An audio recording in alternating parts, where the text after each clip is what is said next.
This video, I'll be showing you a very quick way to calculate the number of atoms in any given compound.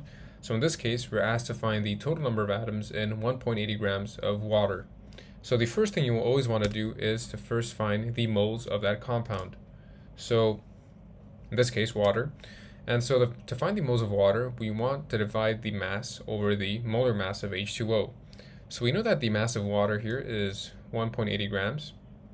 And to find the molar mass of H2O, it's very simple. H2O here is made up of 2 hydrogen atoms and 1 oxygen atom, right? And so we have 2 hydrogen atoms, and the molar mass of 1 hydrogen atom is 1, right? If you look at your periodic table, and we have 1 oxygen atom, and the molar mass of that oxygen atom is 16.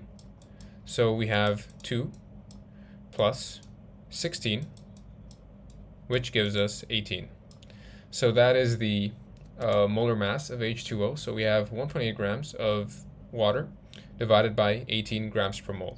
And from this, we get that we have 0.1 moles of water in 1.80 grams of water. So we figured out the moles of water. We can move on to finding the number of atoms now. And before that, we have to remember this concept here, which is part of the mole concept. And it tells us that 1 mole of any compound contains 6.02 times 10 to the 23 atoms. So whatever compound that is, 1 mole of that always contains this much atoms.